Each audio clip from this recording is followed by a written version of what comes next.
The late October air in Dallas hung thick with expectations as Catherine Marie Evans stood before her full-length mirror, adjusting the olive green blazer that hugged her shoulders perfectly.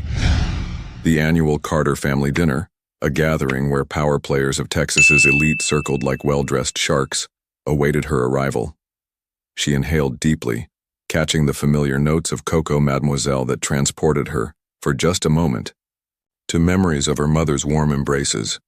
Her intense blue eyes studied her reflection, shoulder-length dark brown hair styled with precise waves, a testament to the control she maintained over every aspect of her appearance. At 33, Catherine had mastered the art of looking unshakable, even when everything inside her trembled. The scar on her hip caught her attention as she smoothed down her silk blouse, a permanent reminder etched into her flesh, telling a story she'd kept locked away for far too long. Her fingers lingered there for a moment before she straightened her spine, slipped into her beige stilettos and grabbed her clutch. Another year, another performance, she whispered to herself, picking up her phone to check the time. The screen lit up with a text from James. "Don't be late. Important announcement tonight." Catherine's jaw tightened imperceptibly.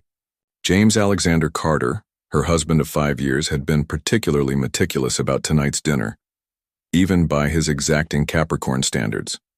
As Dallas's most sought-after architect, he wore his success like armor and his perfectly tailored suits like a second skin. The drive to the Carter estate felt longer than usual. Catherine watched the manicured lawns of Highland Park roll past her window, each mansion more imposing than the last. The family's sprawling, Georgian-style home emerged from behind its wrought iron gates, a monument to old money and even older secrets. "Catherine, darling." Regina Carter's voice carried across the marble foyer as Catherine entered. Her mother-in-law's pearls gleamed under the crystal chandelier, her smile fixed and practiced. "You look lovely, though perhaps a touch informal, for such a special evening." Before Catherine could respond, she felt James's presence behind her. The familiar scent of Bleu de Chanel preceded his arrival, a fragrance that once made her heart race but now only tightened the knot in her stomach. "Mother, Catherine looks perfect, as always," James said, his dark eyes holding a glint that Catherine had learned to be wary of. He stood tall in his charcoal gray suit, every black hair in place, the very picture of controlled success. His hand found the small of her back, possessive, presumptuous. The great room filled quickly with Dallas's finest. Oil executives, tech entrepreneurs, politicians with practiced smiles and calculated handshakes. Catherine's father, William Evans, entered with his signature bow tie slightly askew, the only person in the room who seemed genuinely comfortable in his own skin. "Katie Bug," he whispered, embracing her. The familiar nickname brought unexpected tears to her eyes, which she blinked away before anyone could notice. Her father, the respected magazine editor who'd taught her the power of words, squeezed her hand 3 times, their secret code for "I love you" since childhood. Dinner was served precisely at 8, the table a symphony of sterling silver and bone china. Catherine took her seat, noticing an extra place setting that hadn't been there in previous years. Her wine glass trembled slightly as she lifted it to her lips. The murmur of conversation died when James stood, commanding attention with the ease of someone born to privilege. "Family, friends," he began, his voice carrying that particular tone of practiced sincerity that Catherine had grown to recognize. "Tonight is special for many reasons." The front door opened. The clicking of heels against marble echoed through the suddenly silent room. Catherine felt it before she saw it, the shift in the air, the collective intake of breath. She turned, along with everyone else, to watch Lindsay Moore enter the room. Honey blonde waves cascaded over her shoulders, her light brown eyes warm and uncertain. She wore a flowing dress that did nothing to hide what was impossible to miss. She was pregnant. Visibly, undeniably pregnant. James's smile grew wider, more genuine than any Catherine had seen in years. He extended his hand to Lindsay, drawing her close. "I'd like you all to meet Lindsay Moore," he announced, his voice swelling with pride. "We're having a baby." The room spun. Catherine felt the scar on her hip burn as if freshly made. Her hand instinctively moved to cover it, remembering the night years ago when James's carefully constructed facade had cracked, when his hands had turned from gentle to brutal, when their own child had been lost in a moment of violent rage. But Catherine didn't cry. She didn't scream. She didn't throw her wine in his face or create the scene that every wide-eyed guest clearly expected. Instead, she set down her glass with deliberate care and stood, her movements measured and precise. "How wonderful," she said, her voice carrying clearly across the stunned silence. "Though I must correct you, James. You're not having a baby." Her blue eyes met his dark ones. "You're creating another victim." The crystal chandelier light caught the tears in Lindsay's eyes as Catherine continued, her voice steady but soft. "You see, James has a particular talent for destroying what he claims to love. I would know. I lost our child when he pushed me into a wall during one of his moments of passion." Regina Carter's pearls clattered against her plate as she grabbed them. William Evans stood slowly, his editor's mind already connecting dots he'd feared to connect before. "I kept quiet then," Catherine continued, each word clear and purposeful. "Because I was afraid. Because I believed I deserved it. Because I thought silence would keep me safe." She turned to Lindsay, whose hands had moved protectively to her stomach. "But silence protects the wrong people. And I won't be silent anymore." James's facade cracked. "Catherine, you're being hysterical. This isn't the place." "It's exactly the place," she interrupted, her voice never rising. "Where better to tell the truth than in a room built on lies?" She unclasped her necklace, the one with the Carter family crest, and placed it gently on the table. "I'm done performing, done pretending, done being afraid." The room remained frozen as Catherine walked to the door, her heels clicking against the marble in a steady rhythm. She paused at the threshold, turned, and spoke one last time. "Oh, and James? I'm keeping my father's company. The one you thought was worthless? Turns out it's worth quite a lot when not being sabotaged by a controlling husband." She left before anyone could respond, the heavy door closing behind her with a quiet click that echoed like thunder. In her car, Catherine finally allowed herself to breathe. Her hands shook as she gripped the steering wheel, but her vision was clear. For the first time in years, she could see the road ahead. Her phone buzzed with a text. Not from James, but from a number she hadn't seen in years. "Hey Kate, it's Ryan, your dad called." "Whatever you need, I'm here." Catherine started her car, the engine's purr matching her racing heart. As she drove away from the Carter estate, she didn't look back. The night air smelled of jasmine and possibility, and somewhere in the distance, thunder rolled, nature's applause for her first act of freedom. Catherine's hands still trembled as she unlocked the door to her downtown Dallas apartment, her secret refuge purchased 6 months ago when she'd first discovered James's betrayal. The space was everything their shared mansion wasn't. Warm, intimate, alive with possibility. Here there were no crystal chandeliers to cast judgmental light, no marble floors to echo disapproval. She kicked off her beige stilettos, letting them fall where they may. The sound of Norah Jones filled the room as she pressed play on her carefully curated playlist. "Come Away With Me" floated through the space, a gentle reminder that she wasn't alone, even in solitude. Her phone hadn't stopped buzzing since she'd left the Carter estate. 37 missed calls from James, 15 from Regina, countless texts from Dallas's elite expressing their concern. But it was the last message, from Ryan, that made her pause. "I'm at Clyde Warren Park. Remember where we used to watch the sunrise? Some things don't change." Catherine changed into black yoga pants and a soft gray sweater, grabbed her keys and headed out. The night air had cooled, carrying the promise of autumn. Downtown Dallas glittered around her, a constellation of artificial stars that seemed dimmer than she remembered. Ryan Mitchell Ellis stood exactly where she knew he would be, his tall frame silhouetted against the city lights. The wooden beads of his grandfather's necklace caught the moonlight as he turned to face her. His dark eyes held the same warmth they had 20 years ago when they'd skipped classes to share dreams on these same grounds. "You cut your hair," she said, noting how the close crop suited his strong features. "You found your voice," he replied, his smile gentle but knowing. The familiar scent of oud wood wrapped around her like a protective embrace. They sat on their old bench, the one with initials carved by countless dreamers before them. Ryan didn't press her to talk, didn't offer empty platitudes. He simply existed beside her, solid and real, while the city hummed around them. "I bought my own place," Catherine finally said, her fingers absently tracing the pattern of her scar through her sweater. 6 months ago, the day I found their first email." Ryan's hand tightened on his grandfather's necklace, his tell when processing difficult information. "The company?" "Evans Media Group." A smile touched her lips for the first time that night. Daddy's legacy.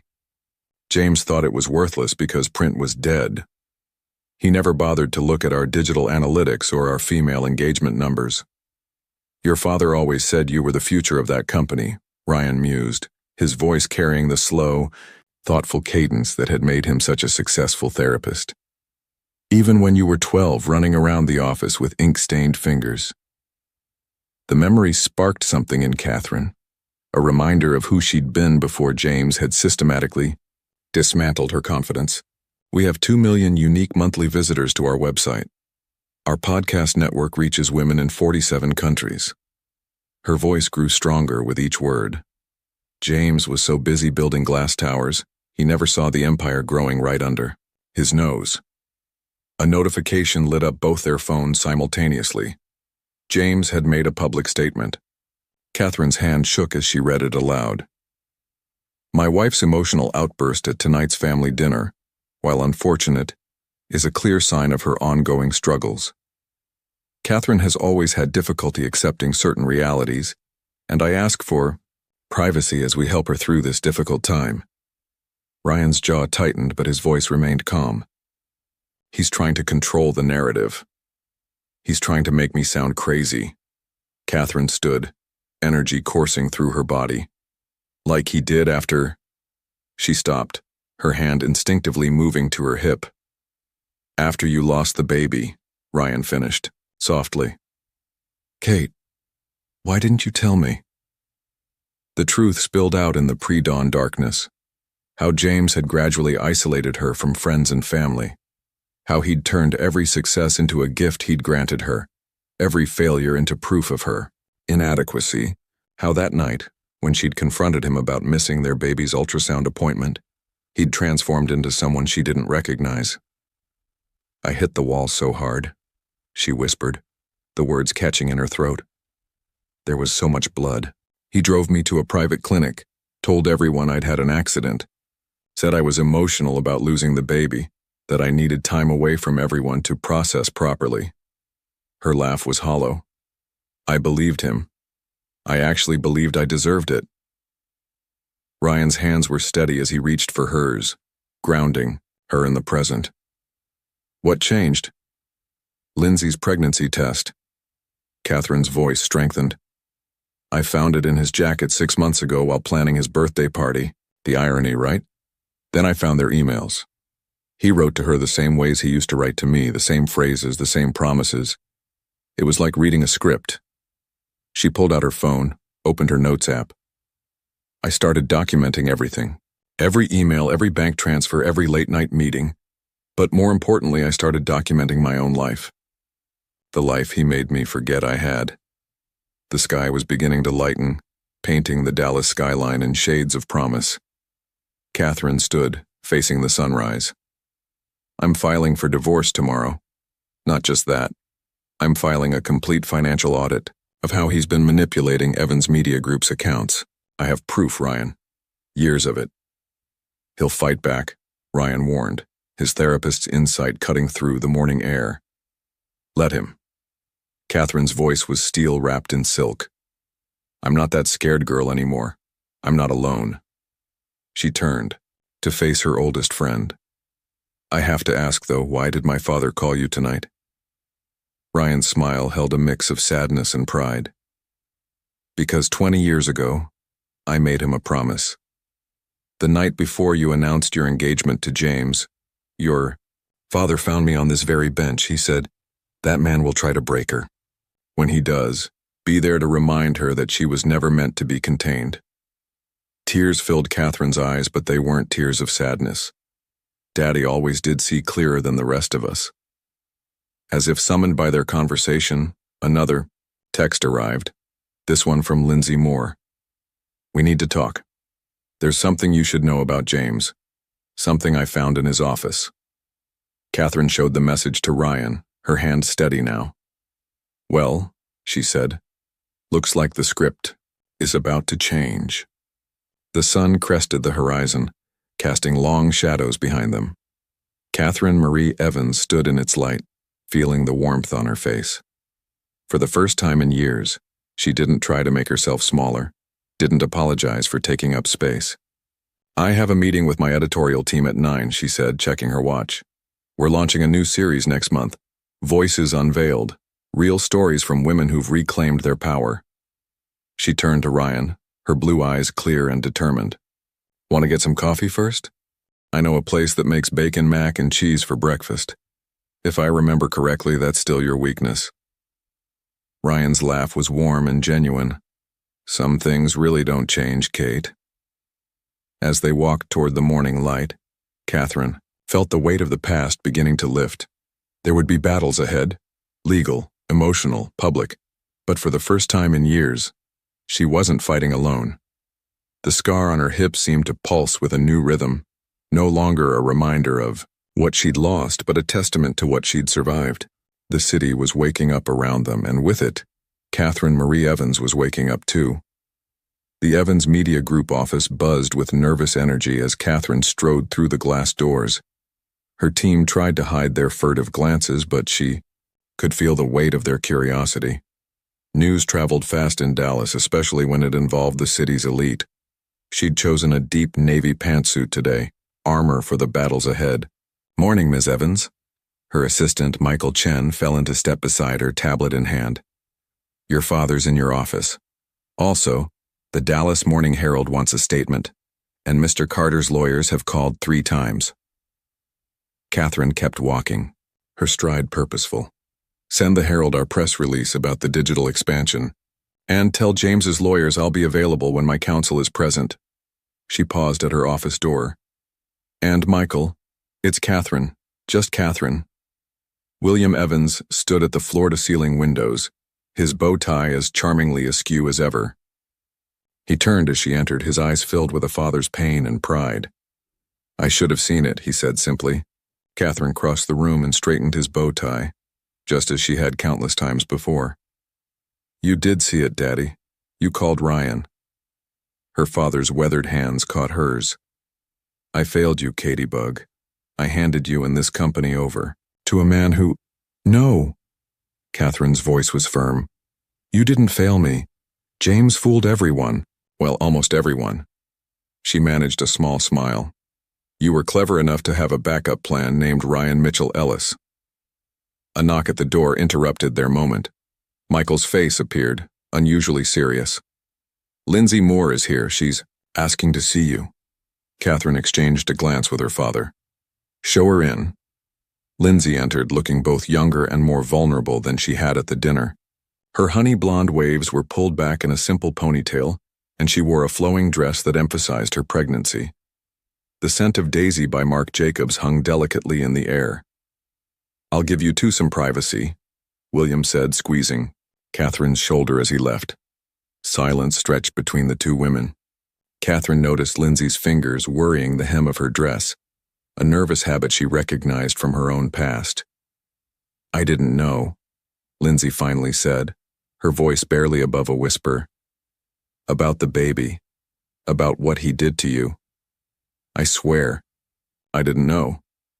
"I believe you." Catherine gestured to the comfortable seating area by the windows. "Your message said you found something?" Lindsay sat carefully, her hand protectively cradling her bump. She reached into her bag and pulled out a USB drive. 3 days ago, I was in James's home office looking for a document he needed. I knocked over a book, and this fell out. She placed the drive on the coffee table between them. I thought it might be baby photos he was saving as a surprise. Instead, her voice broke. Catherine picked up the drive, her heart pounding. What's on it? Files. Records. Lindsay's eyes filled with tears. There was a woman before you. In Houston. Alexandra Winters. She filed charges against him in 2015, but suddenly dropped them and moved to Europe. She pulled out her phone, hands shaking. I found her on Instagram. She's in London now, but look at her photos from 2015. Catherine took the phone. The woman in the images was beautiful, with dark hair and an athlete's build. But what caught Catherine's attention were the hospital photos buried deep in the feed. Bruises, a broken wrist, all carefully documented. There's more, Lindsay continued, her voice stronger now. On the drive, financial records showing payments to her family's company right before the charges were dropped. And there are others, non-disclosure agreements, settlements, all buried in offshore accounts. Catherine's mind raced, years of business acumen kicking in.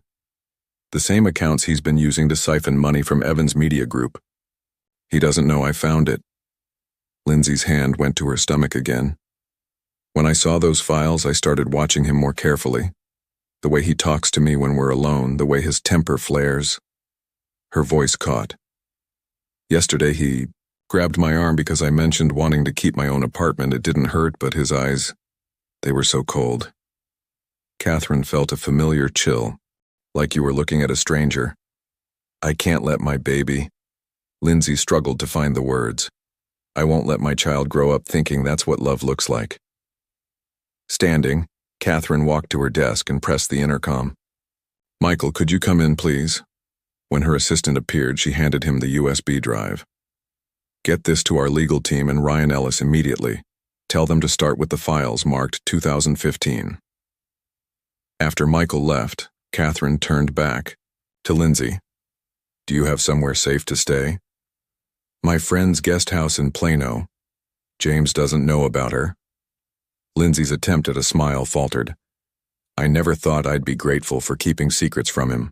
Pack whatever you need, don't let him know you're leaving. Catherine's voice was gentle but firm. I have a team of lawyers who specialize in cases like this. They'll help you set up restraining orders, custody arrangements, everything. He'll be furious. Lindsay's whisper held years of accumulated fear. Fear Catherine knew intimately. Yes, he will. Catherine sat beside her. But you're not alone, and neither am I, not anymore. As if on cue, Catherine's phone buzzed with a text from Ryan. Just got the files, meeting with legal team now. Alexandra Winters agreed to talk. Listen to me, Catherine said, taking Lindsay's trembling hands in hers. What you did today, coming here, showing me these files, that took incredible courage, the kind of courage your baby deserves to see in their mother. Lindsay's tears fell freely now. I wanted a fairy tale, Prince Charming, happily ever after. The thing about fairy tales, Catherine replied, is that they usually get it wrong. The princess doesn't need rescuing. She needs to recognize her own strength. A notification lit up both their phones. James had called an emergency board meeting of Carter Architectural Group for tomorrow morning. He's planning something, Lindsay said, fear edging back into her voice. Let him plan. Catherine's voice was steel.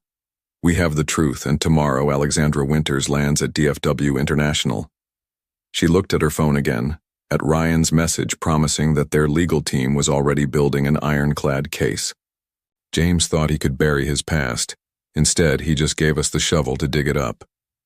As if sensing the gravity of the moment, Lindsay's baby kicked. She gasped, then let out a watery laugh. I think someone's telling me they approve. Catherine smiled, remembering the child she'd lost, the strength she'd found, and the truth that was finally coming to light. Out of the mouths of babes, she said softly, or in this case, their kicks. Outside her office window, Dallas stretched toward the horizon, a city built on secrets and ambition. But today, in this moment, two women who should have been enemies sat together, planning not revenge, but justice. And somewhere in that steel and glass jungle, James Alexander Carter was about to learn that some stories refuse to stay buried. The day was just beginning, and with it, a new chapter in both their lives. Catherine looked at her reflection in the window, navy suit, straight spine, clear eyes. The scar on her hip didn't throb today. Instead, it felt like a badge of honor, a reminder that healing isn't just about surviving. It's about thriving. The private terminal at DFW International Airport hummed with early morning activity as Catherine and Ryan waited. She'd chosen a crimson blazer today, a deliberate departure from her usual muted tones. Power colors for powerful moments, as her mother used to say. Flight from London just landed, Ryan said, his fingers absently touching the wooden beads of his necklace. He'd forgone his usual casual style for a charcoal suit that spoke of authority, the professional armor he wore when testifying in abuse cases. Catherine checked her phone. Another missed call from James, followed by a text. "You're making a mistake.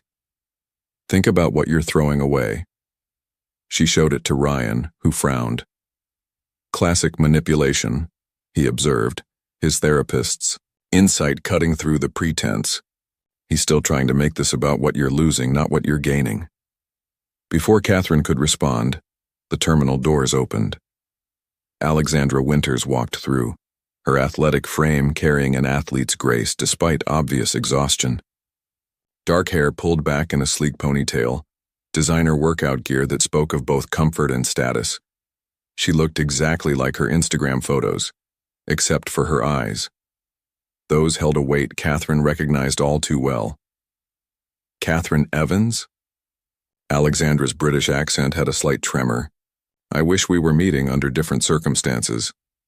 "Thank you for coming," Catherine gestured to Ryan.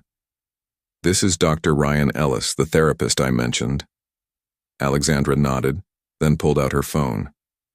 "Have you seen this morning's news?" They hadn't. Alexandra pulled up the Dallas Business Journal's website, where James's emergency board meeting had made headlines. Carter Architectural Group announces major restructuring. CEO James Carter consolidates power amid family drama. He's liquidating assets, Catherine realized, scanning the article. Moving money offshore. Just like he did after... Alexandra stopped, swallowing hard. After Houston. They moved to a private conference room Ryan had arranged. As they sat, Alexandra pulled out a leather portfolio. "I brought everything. Medical records, police reports, emails. Even the original NDA I signed." Her hands shook slightly. "The one his lawyers told me would protect my reputation while they destroyed it behind my back." "May I?" Ryan asked gently, extending his hand for the portfolio. As he reviewed the documents, his professional calm wavered. "These patterns, they're identical to Catherine's case." "The gaslighting starts slowly," Alexandra said, her voice distant. "Small things at first. He'd move my keys, then find them where I must have left them. He'd change meeting times, then act concerned about my confusion when I showed up at the wrong time." She looked at Catherine. "Sound familiar?" Catherine's throat tightened. "He used to rearrange my closet, then worry about my stress levels when I couldn't find things. The physical abuse started after I got pregnant." Alexandra's words fell, like stones in still water. "I was training for the Olympics, swimming. The pregnancy wasn't planned, but I was happy. He seemed happy too until you made a decision without consulting him," Catherine finished. Alexandra nodded. "I wanted to keep training through the first trimester. My doctor said it was safe, but James, he said I was being selfish. Putting my ambition above our child," her voice hardened. "The night I came home from practice, he was waiting. Said he needed to protect me from myself." Ryan's hand tightened on his grandfather's necklace. "The hospital records show 3 broken ribs. And a miscarriage." Alexandra's eyes met Catherine's. "When I tried to press charges, his lawyers came with documents. Photos of me at parties from college. Old texts taken out of context. They said they'd make me look unstable, reckless." She pulled out her phone again, showing them an offshore account statement. Then they offered me this, called it a Fresh Start Fund. Catherine's legal training kicked in. The money came from a shell corporation. Winters Global Consulting, Alexandra confirmed. My family's company was struggling. James's lawyers suggested the payment could go through them, make it look like a business investment. My father. She paused, pain flickering across her face. He believed them when they said it was the best way to protect everyone. A knock at the door interrupted them. Michael entered, his usual composed demeanor slightly ruffled. Catherine, Lindsay Moore is at the office. James showed up at her friend's house in Plano. She managed to leave before he saw her, but... Get her into the panic room, Catherine ordered, standing. No one goes in or out without my authorization. She turned to Alexandra. Would you be willing to meet her? Another pregnant woman in danger from James Carter? Alexandra's smile was bitter. Try to stop me. The drive back to Evans Media Group was tense. Ryan made calls to their legal team, while Alexandra shared more details about James's patterns of financial manipulation and emotional abuse. Catherine listened, each revelation fitting into place like pieces of a dark puzzle. They found Lindsay in Catherine's office panic room, her face pale but composed. The scent of her daisy perfume mixed with the sterile air. When Alexandra entered, the two women stared at each other, past and present victims of the same calculated cruelty. He knows, Lindsay said without preamble. About the USB drive. He called this morning asking about a missing book from his office. Did he threaten you? Ryan asked, his therapist's instincts alert. Not directly, he never does he? Lindsay looked at Alexandra. He just reminds you of everything you could lose. Alexandra sat beside her. Including yourself. Catherine's phone buzzed again, James's lawyer this time. Mrs. Carter, in light of your recent emotional instability, Mr. Carter is willing to be generous in the divorce settlement, provided certain conditions are met. She put the phone on speaker, letting everyone hear the thinly veiled threats, wrapped in legal courtesy. When the message ended, Catherine looked at the three other people in the room. Ryan with his steady presence, Alexandra with her hard-won strength, and Lindsay cradling her unborn child. Call our legal team, she told Michael through the intercom. Tell them to prepare for war. As if sensing the shift in power, her phone lit up with another text from James. You have no idea what you're starting, Catherine. Some storms are better waited out in silence. Catherine thought of her lost baby, of Alexandra's broken ribs, of Lindsay's frightened escape. She thought of other women who might still be trapped in similar silence. Her reply was simple. Watch me. Outside her office windows, storm clouds gathered over Dallas. But inside, surrounded by truth and strength, Catherine felt only clarity. The time for silence had passed. The storm wasn't coming. It was already here. The morning sun hadn't yet touched the Dallas skyline when Catherine's phone erupted with notifications.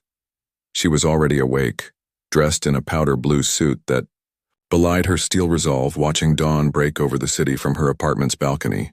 Nora Jones's melancholic voice drifted through the open doors, singing about broken hearts and new beginnings. The first message came from Michael. Turn on Channel 8 now. There was James, impeccable in his signature gray suit, bleu de Chanel, practically visible through the television screen, standing at a podium outside Carter Architectural Group's headquarters. His expression carried perfectly crafted concern. My wife, Catherine, has been struggling with personal issues for some time, he began, his voice carrying that practiced sincerity that once fooled everyone. The tragic loss of our child years, ego affected her deeply, and I blame myself for not getting her the help she needed sooner. Her recent behavior, including her shocking accusations and her attempt to sabotage both our companies, stems from that unresolved trauma. Catherine's coffee cup froze halfway to her lips. On screen, James continued, his dark eyes glistening with manufactured tears. I've filed for emergency conservatorship, not just of our shared assets, but for Catherine's own protection. Her father's declining health, which we've kept private out of respect, has clearly impacted her judgment, leading to these desperate attempts to seize control of both Evans Media Group and Carter Architectural Group. Her phone rang. Ryan's name flashed on the screen. "I'm watching," she said before he could speak. "We need to move fast." Ryan's voice was tight with controlled anger. "He's trying to paint you as unstable and your father as incompetent. Classic abuser's playbook. Discredit the victims before they can speak." "My father's health is perfect." Catherine's voice was ice. "He had a checkup last week. James knows that. But by the time we prove it, the damage to your credibility will already be done." Catherine finished. She ended the call and dialed another number. "Michael, execute Protocol Phoenix, now." Within 30 minutes, Catherine walked into Evans Media Group's main conference room. Alexandra and Lindsay were already there, along with her father and their legal team. William Evans stood as she entered, his bow tie perfectly straight for once. "He's not taking my company," he said firmly, "and he's certainly not taking my daughter." Catherine squeezed his hand, then turned to the room. 6 months ago, when I first discovered James's betrayal, I started preparing. "Michael?" Her assistant nodded, pressing a button. The conference room screens lit up with financial records, emails, and surveillance photos. "James thinks he's playing chess," Catherine continued.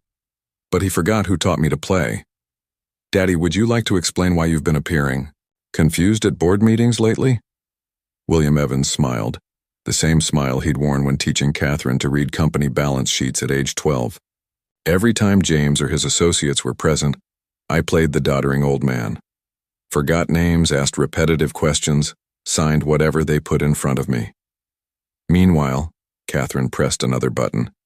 Every real document, every actual transaction was being monitored, recorded, and verified by 3 independent auditing firms. She turned to their lead lawyer. "The emergency conservatorship filing?" "Already countered," the lawyer confirmed. "We have 6 months of medical records, cognitive tests, and witnessed business dealings proving Mr. Evans is fully competent, plus documentation of Mr. Carter's attempts to manipulate company records during what he thought were your father's confused moments." Alexandra leaned forward. "The offshore accounts?" "Frozen." Catherine's smile was sharp. "James was so busy watching the obvious accounts, he missed the deep trace we put on his hidden ones, the same ones he used to pay off his previous victims." "Previous victims?" William's voice cracked. "There are 5 of us," Alexandra said quietly, "that we know of, all with similar stories, all silenced with money and threats." She pulled out her phone, showing them a group chat. "We've been in contact since Catherine found me, all willing to testify." Lindsay, who had been quiet until now, spoke up. "He's going to come after me next. The baby is protected," Catherine assured her. "Remember that trust fund he set up last week? The one he made such a show of creating, for your child's future?" She nodded to Michael, who pulled up another document. "Look who actually controls it." Lindsay gasped. The trust was in her name only, with ironclad provisions preventing James from accessing it. "But he signed because he was too busy watching the bigger accounts to read the routine paperwork carefully," Catherine finished. "A trick I learned from him, actually. Hide the truth in plain sight, buried in boring details." The room's atmosphere shifted as understanding dawned. James's first strike had just been turned into their advantage. Catherine's phone buzzed. Text from Regina Carter. "How dare you do this to my son after everything we gave you?" Looking at the message, Catherine felt an odd sense of peace. "Michael, is the live stream ready?" "Yes, all major networks, social media platforms, and business channels are standing by." Catherine straightened her powder blue blazer, touched the scar on her hip through her clothing one last time. "Then, let's tell the truth. All of it." She faced the cameras being set up in the corner of the conference room, these professional eyes that would carry her story to the world. Behind her stood her father, strong and clear-minded. Beside her sat 2 women who'd survived the same storm, and somewhere in the building, Ryan waited with their legal team, his grandfather's necklace in hand, ready for the battle ahead. "My name is Catherine Marie Evans," she began as the red lights blinked on. And this is a story about power. Not the power to hurt, which James Carter has wielded for years, but the power to heal, to speak, to rise. Outside, the Dallas sun finally crested the horizon, painting the sky in shades of justice to come. The Queen had made her move, and this game was far from over. The Evans Media Group livestream reached 2 million viewers within its first 5 minutes. Catherine sat straight-backed in her powder blue suit, her composure a stark contrast to James's emotional performance earlier that morning. Behind her, the Dallas skyline served as a steel and glass witness to what was about to unfold. 7 years ago, she began, her voice steady. I believed in fairy tales. I believed that success meant silence, that love meant compliance, that a woman's strength was measured by her ability to endure. She paused, letting the weight of those words settle. James Carter taught me those lessons, one bruise at a time. The viewer count jumped to 3 million. In the corner of the room, Ryan watched the social media metrics exploding across his tablet. Our Catherine Evans was already trending. I lost our child, Catherine continued, not to accident or fate, but to violence. James Carter, the man who just stood before you concerned about my mental health, threw his pregnant wife against a wall because I dared to question his control. She lifted a file. These are the medical records he tried to bury, the private clinic he paid to stay quiet, the story he rewrote as my emotional instability. Alexandra Winters stepped into frame, her athlete's posture radiating dignity. I was next, an Olympic hopeful from Houston, silenced by money and threats after losing my baby to his rage. She placed her own medical records on the table. He called it protection. It was prison. One by one, 3 more women joined them. Lisa Chen, a former project manager from Seattle, Maria Rodriguez, an interior designer from Miami, Diane Foster, a civil engineer from Chicago, each with their own records, their own scars, their own stolen futures. James Carter doesn't build. Catherine's voice carried the weight of collective truth. He destroys. He takes women at their strongest and convinces them they're weak. He finds their dreams and turns them into weapons. The livestream counter hit 5 million. Michael slipped Catherine a note. James was trying to go live from Carter, Architectural Group, but every network was carrying Catherine's broadcast instead. To Regina Carter, who just texted me about everything they gave me. Catherine held up her phone, displaying the message. You gave me lessons in silence, in looking the other way, in valuing family reputation over human lives. Today I return those gifts. Lindsay Moore walked into frame then, her pregnant form a visual reminder of what was at stake. I'm carrying James Carter's child, she announced, her voice trembling but determined. And I'm here because I won't let my baby grow up learning his lessons about love and power. William Evans stepped forward, bow tie straight and eyes clear. I'm here to show you what cognitive decline doesn't look like, he said, his tone carrying years of suppressed anger.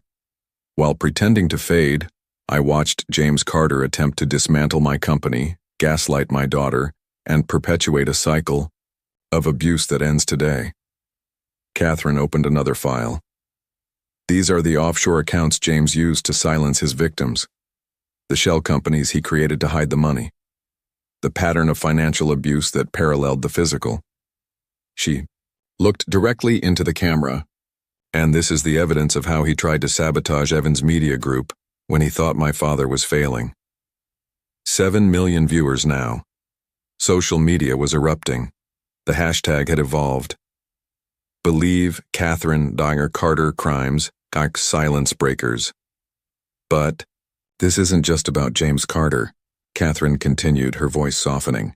This is about every woman who's been told to stay quiet, every victim who's been blamed for their pain, every survivor who's been called crazy for telling the truth. She stood, and all the women stood with her. I'm Catherine Marie Evans. I'm not mentally unstable. I'm not emotionally compromised. I'm not a victim anymore. Her blue eyes blazed with controlled fire. I'm a woman who learned that the opposite of silence isn't noise. It's truth. Ryan's tablet lit up with breaking news. Carter Architectural Group's stock was plummeting. Major clients were issuing statements of concern. The board was calling for an emergency session. Then came James's text. "You've just destroyed everything. I hope you're ready for what comes next." Catherine read it aloud to the millions watching. "Yes, James, I am ready. Because unlike you, I'm not standing alone." She turned to Alexandra, to Lindsay, to the other women whose lives James had tried to shatter. "There's an old saying, the truth will set you free. But they forget the rest. First, it will shred every facade, burn every bridge, test every loyalty." Her phone buzzed again. Regina Carter requesting an urgent private meeting. To every woman watching, Catherine's voice carried years of accumulated strength. Your silence is not your shield. Your pain is not your fault. Your truth is not your enemy. The viewer count passed 10 million. In the corner, Michael showed her another update. James had been seen leaving Carter Architectural Group, face livid, destination unknown. "Let him come," Catherine said to the room after the cameras stopped rolling.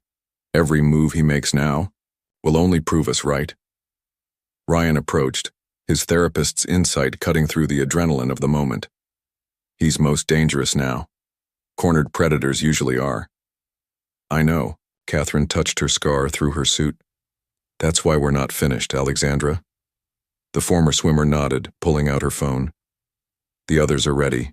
Phase 2 begins tonight." Lindsay's hand went to her stomach, feeling her baby kick. "Will it be enough?" Catherine looked at the Dallas sky, at the sun now high and unforgiving. "Truth is like light," she said softly. "Once it starts spreading, shadows have nowhere to hide." William Evans hugged his daughter, his voice thick with emotion. "Your mother would be so proud." Outside, reporters gathered in growing numbers. Phones rang with calls from across the country. Social media erupted with women sharing their own stories of survival. And somewhere in Dallas, James Carter was planning his revenge, not realizing that every move he made now was another step toward his own undoing. Catherine Marie Evans straightened her blazer, feeling the weight of millions of eyes, millions of hopes, millions of silent stories waiting to be told. The truth was out. The real war was just beginning. The next 48 hours passed in a blur of headlines and chaos. Catherine had moved operations to the Evans Media Group's crisis room, converting it into a command center for what the press was now calling the Carter Reckoning. Gone was her powder blue suit, replaced by a deep burgundy dress that spoke of both power and determination. "Another board member just jumped ship," Michael announced, updating the digital dashboard that tracked Carter Architectural Group's rapidly unfolding implosion. "That's 7 since the live stream." Ryan entered, his usual calm demeanor tensed with concern. The wooden beads of his grandfather's necklace clicked softly as he moved. "James was just spotted at DFW Airport's private terminal. He's not running, he looked too confident for that." "He's gathering reinforcements," Alexandra said from her position by the windows. Her athletic frame coiled with remembered tension. "In Houston, when I first threatened to go public, he flew to London and came back with enough manufactured evidence to bury me for years." Catherine's phone lit up with a notification that made her breath catch. "Regina Carter wants to meet. Just her and me at the Carter estate." "It's a trap," Lindsay said immediately, protective hands cradling her bump. The scent of her daisy perfume mingled with the coffee-charged air of the crisis room. "She's trying to get you alone." "No." Catherine studied the message. "She's trying to save her son the only way she knows how, by negotiating with the enemy." She looked up at her team. "And I'm going." "Not alone." Ryan's voice carried the weight of both professional and personal concern. "Actually," Catherine's smile held a sharp edge, "alone is exactly how I need to be." She turned to Michael. "Is everything in place for Phase 2? He nodded. "All 5 media outlets have the full dossier. They're just waiting for your signal." "And the FBI?" "Agent Martinez confirmed receipt of all financial records. They're particularly interested in the offshore accounts linked to political donations." Catherine stood, smoothing her dress. Then it's time to let Regina Carter think she's winning. The drive to the Carter estate felt different now. The manicured lawns and imposing facades no longer intimidated. They seemed like expensive wrapping, paper hiding cheap content. Catherine parked her car in the circular driveway, noting the absence of James's usual vehicles. Regina Carter opened the door herself, perfectly coiffed as always, pearls gleaming. "Catherine, thank you for coming." Her voice carried practiced warmth that didn't reach her eyes. The great room, scene of Catherine's first public stand against James, looked unchanged. Even the crystal chandelier sparkled with the same cold light. Regina gestured to a seat, then poured 2 glasses of wine, Catherine's former favorite, an expensive California red. "You've made quite a splash," Regina began, sitting with rigid posture. "Very impressive strategy. William taught you well." "He taught me truth," Catherine replied, leaving her wine untouched. "Something this house seems allergic to."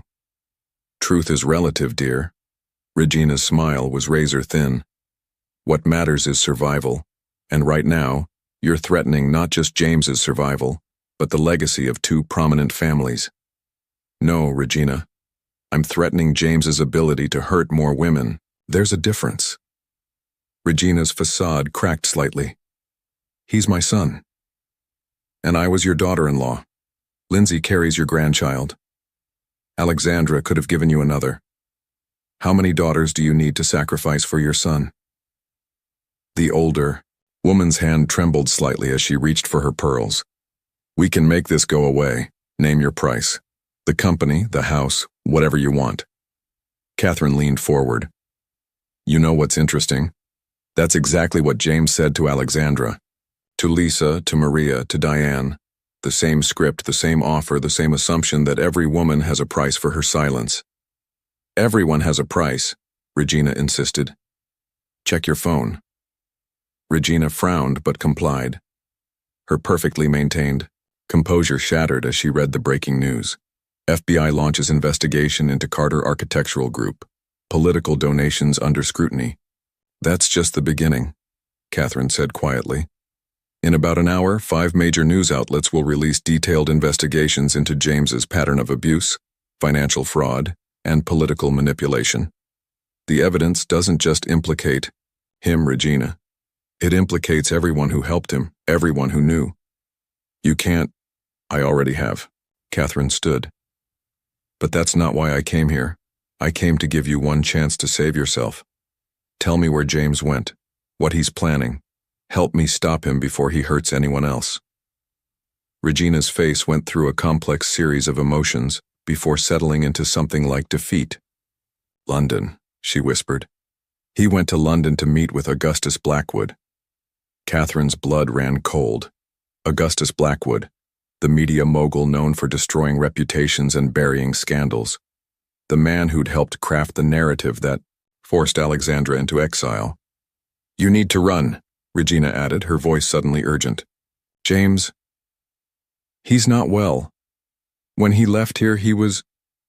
I've never seen him like this. I'm done running." Catherine moved to the door, then paused. "You know what the saddest part is, Regina? You could have been a force for good. You could have protected us. All of us. Instead, you chose to protect the monster you created." Her phone buzzed as she reached her car, Ryan sending an urgent update. Someone had broken into her apartment, left a message written in red on her mirror. "Every queen can fall." Catherine's hands didn't shake as she started her car. She'd expected this, had counted on James's predictable patterns of escalation. What he didn't know was that Phase 2 wasn't just about exposing his crimes. It was about catching him in the act of committing new ones. She called Michael. "Send the signal, and tell Agent Martinez she'll find what she needs in my apartment's security footage." Augustus Blackwood slumped in his chair, aging decades in moments as officers began seizing servers and files. Victoria Bennett turned to the nearest camera, the one she knew Catherine was watching through, and nodded once. Mission accomplished. In Dallas, the crisis room erupted in controlled celebration. But Catherine wasn't finished. She stood smoothing her burgundy dress and faced her team. Phase 3, she announced. Michael stepped forward with a thick folder. Evans Media Group's new initiative, the Phoenix Project. A foundation, Catherine explained, for survivors of domestic and financial abuse. Free legal aid, career, rehabilitation, psychological support. She looked at Alexandra, at Lindsay, at the photos of Lisa, Maria, and Diane on their evidence board, funded by the seized assets of men like James and Augustus. Turning their weapons into shields, Alexandra understood, her athlete's posture relaxing for the first time in days. The Foundation's first board members, Catherine continued, the women they tried to silence. Ryan's phone buzzed with updates. From London, James and Blackwood were in custody. Victoria Bennett was giving formal statements. The international media was calling it the biggest corruption exposure of the decade. But Catherine wasn't watching the news anymore. She was looking at Lindsay, at the new life she carried. A life that would now know only strength, not fear. At Alexandra standing tall again, an Olympian spirit rekindled. At her father's bow tie finally crooked again as he smiled with genuine joy. They thought power meant control, she said softly. They never understood that real power comes from letting go, from standing together, from turning pain into purpose. Outside, the Dallas storm had passed. Sunlight broke through the clouds, painting the city in shades of possibility. The war wasn't over. There would always be more James Carters, more Augustus Blackwoods, but something had shifted, fundamentally and forever. The silence was broken. And in its place, a chorus of voices rose, each telling their own story of survival, of strength, of transformation. Catherine touched her scar through her dress.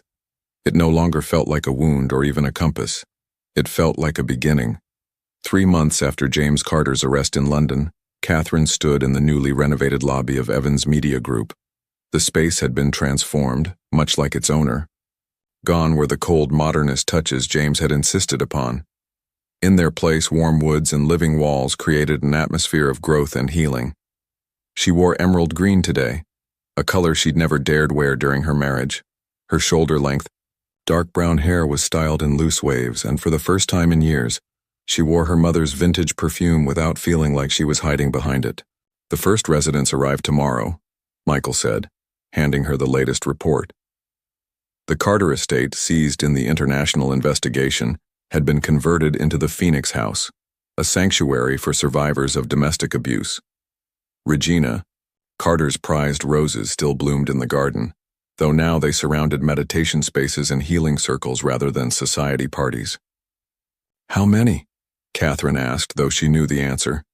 15 women and their children. Michael's smile was gentle. The waiting list is already 3 months long. The click of heels on marble announced Alexandra's arrival. The former swimmer had regained her athlete's confidence, though she now channeled it into running the Phoenix Project's sports therapy program. The Olympic Committee called again, she announced. They want us to develop an abuse prevention protocol for female athletes. They're not the only ones paying attention, Ryan added, entering with his tablet. He'd traded his casual style for a refined professional look that balanced authority with approachability. 3 more states have adopted our financial abuse detection guidelines for banks and credit unions. Catherine touched her scar through her dress, a gesture that had transformed from a reminder of pain into a source of strength. And James? Still trying to make deals from his cell, Ryan replied, but with Augustus Blackwood turning state's evidence to save himself and Victoria Bennett's documents exposed. He shrugged. No one's listening anymore. The elevator chimed and Lindsay stepped out, her baby bump now prominent. She'd traded her Marc Jacobs perfume for natural oils, claiming the baby preferred them. The memoir manuscript is ready, she announced. All our stories woven together. The publisher says pre-orders are breaking records. Catherine led them to the renovated conference room, now a warm space with comfortable seating and walls lined with survivor artwork.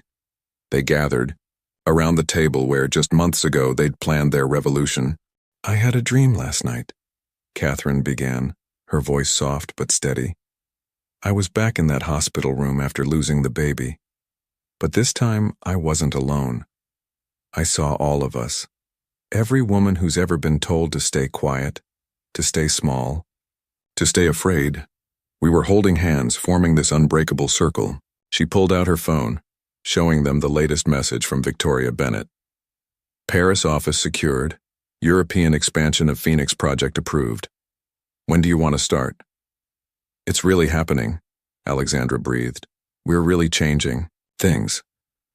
More than we knew, Ryan added. He pulled up a news article on the room's main screen.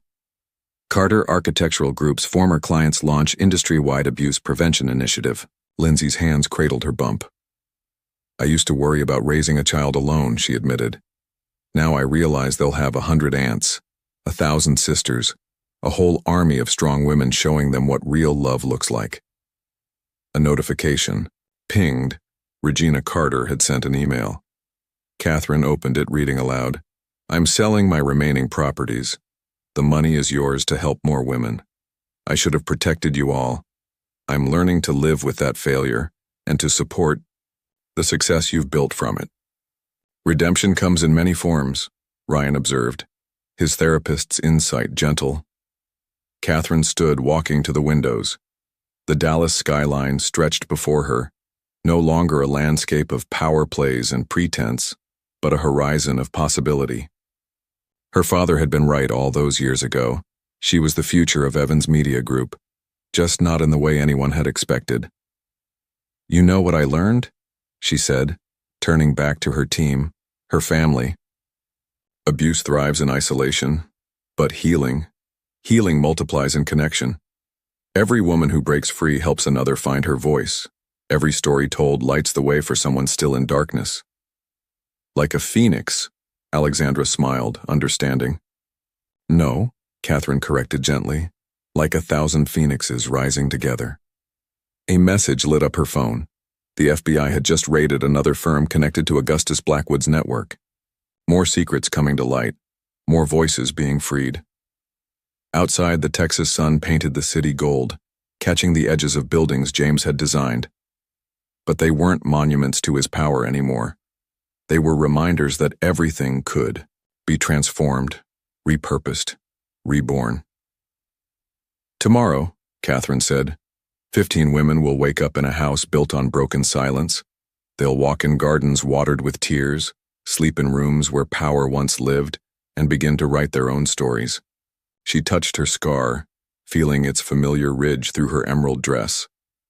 But most importantly, they'll know what I didn't know back then. That they're not alone. That their voice matters. That their future is their own to design. Lindsay's baby kicked as if in agreement. They all laughed, the sound echoing through the transformed space. A space that had once confined them, now setting them free. The day was ending, but their work was just beginning. In London, in Paris, in cities. Across the world, women were reaching for phones, opening laptops, finding their way to the Phoenix Project's website. Each click, each call, each hesitant request for help was another spark of revolution. Catherine Marie Evans looked at her reflection in the window. No longer a victim, not just a survivor, but a catalyst for change. Her mother's perfume wrapped around her like a blessing, and her father's business acumen had become a tool for transformation. The silence was well and truly broken, and in its place, a symphony of liberation had begun to play. 1 year to the day after the fateful Carter family dinner, Catherine stood in her office at Evans Media Group, watching sunset paint the Dallas skyline in shades of redemption.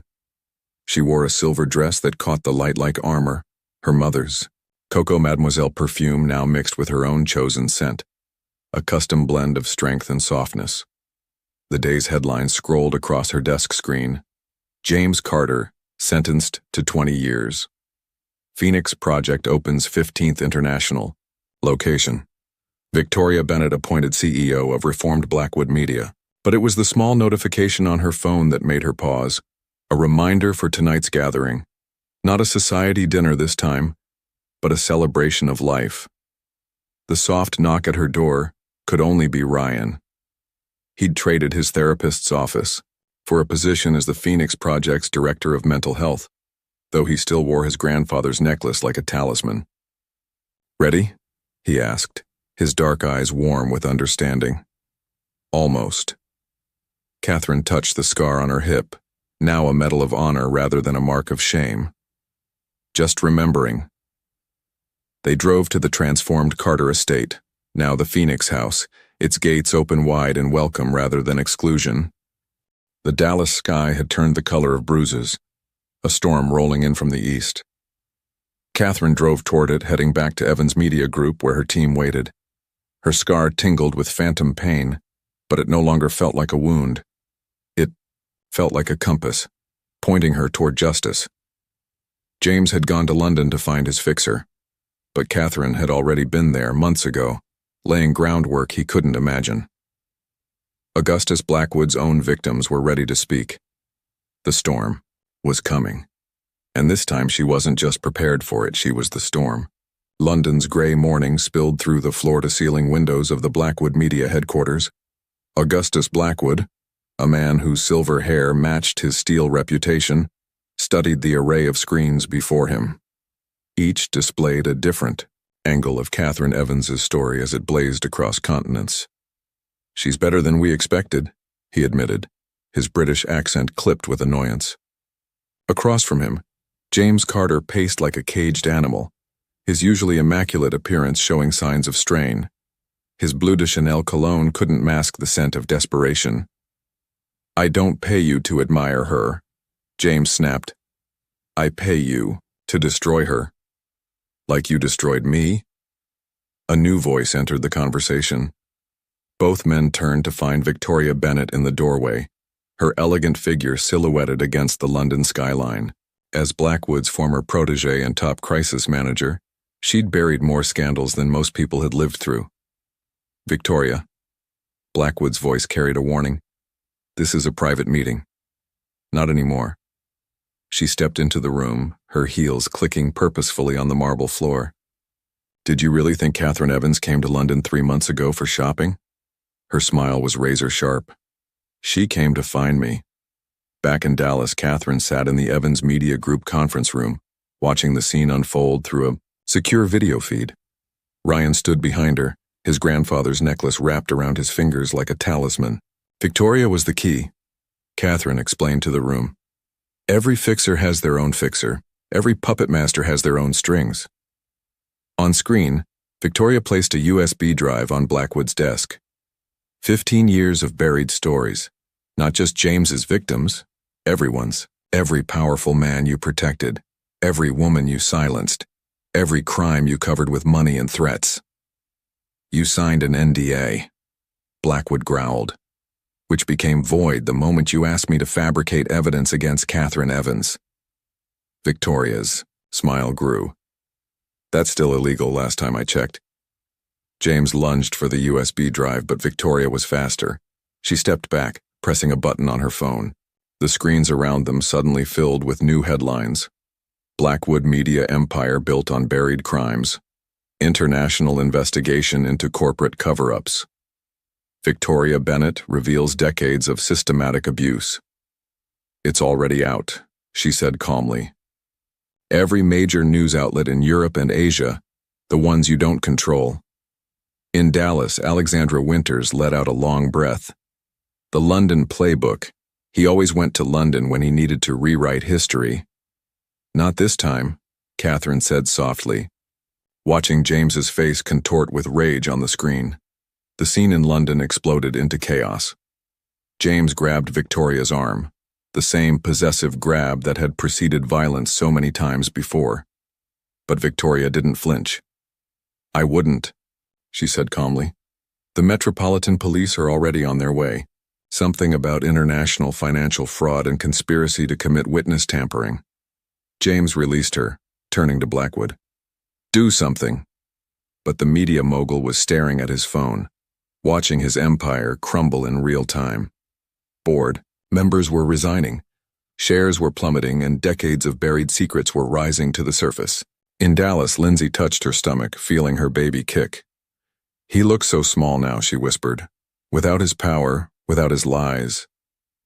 Men like James and Augustus don't know how to exist without control, Ryan observed, his therapist's insight cutting through the tension.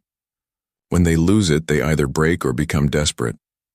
As if proving his point, James suddenly went still on the screen, a stillness Catherine recognized with dread.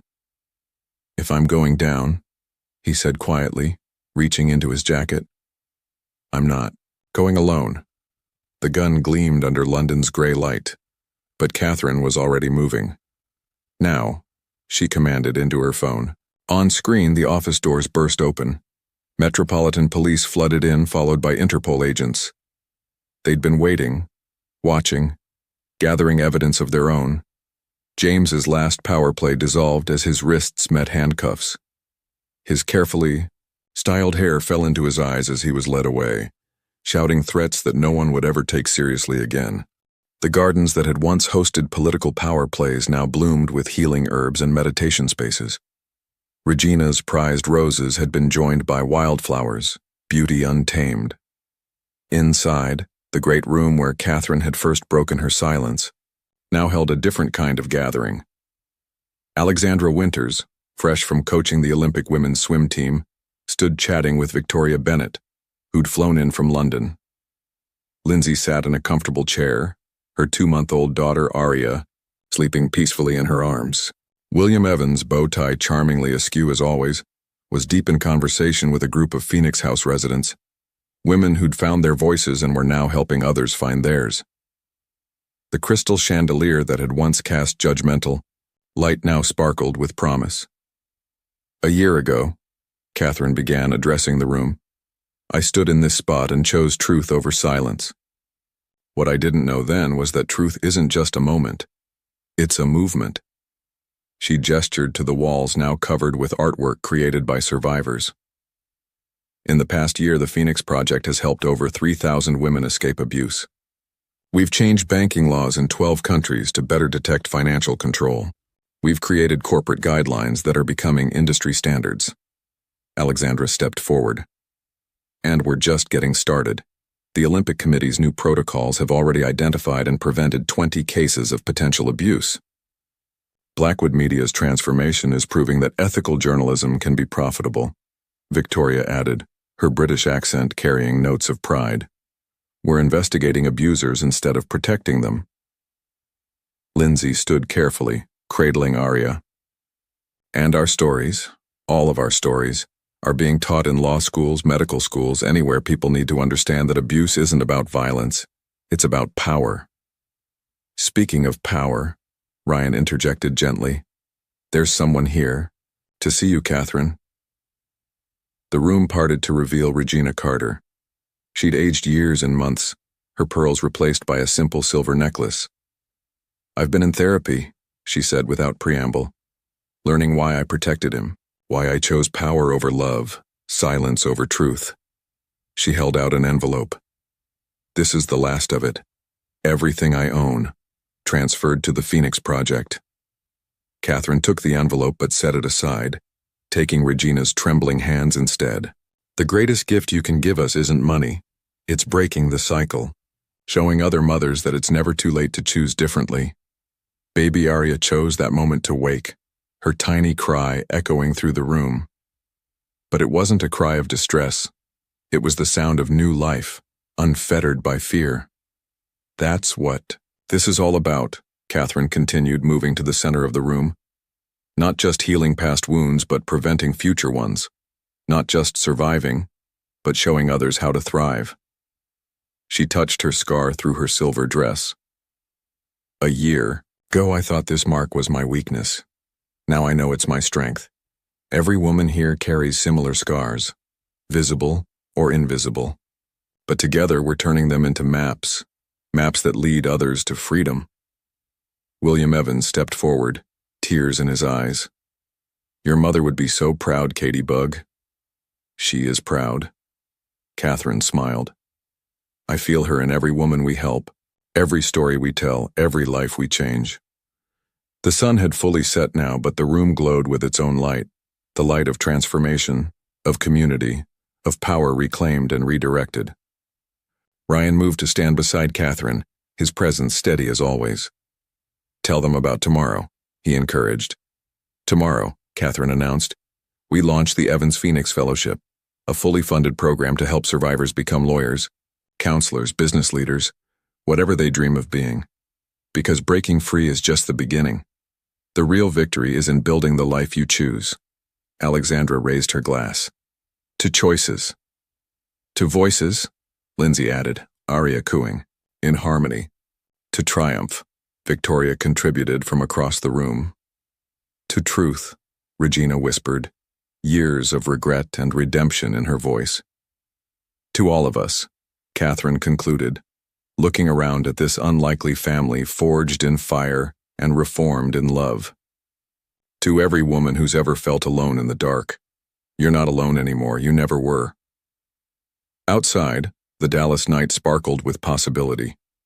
Inside, in a room that had once housed secrets and shame, a revolution continued to unfold. Quiet but unstoppable, personal but universal. Catherine Marie Evans stood in its center, scars and all, finally understanding that some chains are broken. Not by fighting harder, but by loving deeper. Not by getting even, but by lifting others. Not by staying strong, but by being real. The silence was broken, and in its place a chorus of voices rose, singing not of victory or vengeance, but of transformation, of phoenix flames and second chances, of truth set free to soar. Epilogue. 5 years later, the Dallas morning sun streamed through the windows of the Phoenix House's East Wing, where a new meditation garden was being unveiled. Catherine Evans Ellis stood at the podium, her emerald dress catching the light, her mother's perfume now mixed with memories of triumph rather than tears. "5 years ago, we planted the first seeds of change in this garden," she began, her hand instinctively touching where her scar had faded to a silvery reminder. "Today, those seeds have bloomed into a global network of healing and hope." The statistics spoke for themselves. 37 Phoenix houses across 4 continents. Over 20,000 women and children helped. The Evans Phoenix Fellowship had graduated its 3rd class of survivors turned advocates, each armed with law degrees, counseling certifications, or business expertise. In the front row, Ryan Ellis watched his wife speak, his grandfather's wooden beads now joined by a simple gold wedding band. Their 2-year-old daughter, Hope, slept peacefully in his arms, her tiny hand curled around the necklace beads. Beside them sat Lindsay Moore, now the Phoenix Project's director of mother-child programs. Her daughter Aria, now 5, was already showing signs of her mother's artistic talent and her newfound confidence. They'd turned Lindsay's story into a children's book series about courage and self-worth, with Aria's drawings decorating the margins. Alexandra Winters, fresh from coaching the U.S. Olympic team to their most successful year yet, had implemented abuse prevention protocols that were now standard across international sports. Her gold medal for advocacy work hung alongside her swimming achievements. Victoria Bennett had transformed Blackwood Media into a powerhouse of investigative journalism, specializing in exposing abuse of power. The empire built on burying truth now dedicated itself to uncovering it. James Carter watched it all unfold from his prison cell, his empire dismantled, his power dissolved. Regina Carter had found her own path to redemption, counseling mothers of abusers and helping them choose truth over family pride. William Evans, now semi-retired but still sporting his signature crooked bow tie, had witnessed every triumph. Today he sat in the garden holding his granddaughter, teaching her that strength comes in many forms and that love should never require silence. After the ceremony, Catherine found a quiet moment in what had once been the Carter dining room. The space where she'd first broken her silence now hosted weekly support groups. The crystal chandelier that had witnessed her pain now illuminated paths to healing. "Mommy!" Hope's voice carried across the room as she toddled toward Catherine, Ryan following close behind. "Look what I found." In her tiny hand was a phoenix feather, a copper sculpture from the new garden installation. It caught the light just right, sending fractals of color dancing across the walls. "Perfect timing, little one," Catherine smiled, lifting her daughter. Daddy and I have something to tell you. You're going to be a big sister. Ryan's arms encircled them both, his therapist's insight now perfectly balanced with personal joy. Another voice to add to the chorus, he said softly. That evening, as the Texas sun painted the sky in shades of possibility, the extended Phoenix family gathered in the garden. Alexandra brought her Olympic team recruits. Lindsay and Aria showcased their latest book illustrations. Victoria shared plans for a documentary series. Survivors turned advocates discussed new outreach programs. Catherine watched them all. This beautiful tapestry of broken pieces woven into something stronger than the original cloth. Her hand rested on her barely visible baby bump as Hope played with her phoenix feather nearby. The scar on her hip had long since stopped aching. Now it was just another part of her story, a chapter in a book that kept writing itself forward, touching more lives with each passing day. Because that's what happens when silence breaks. It doesn't just shatter, it transforms. Into voice, into power, into love, into an endless chorus of phoenixes rising together, lighting the way home. And somewhere in the garden, a new rose bloomed, wild and free, reaching for the sun.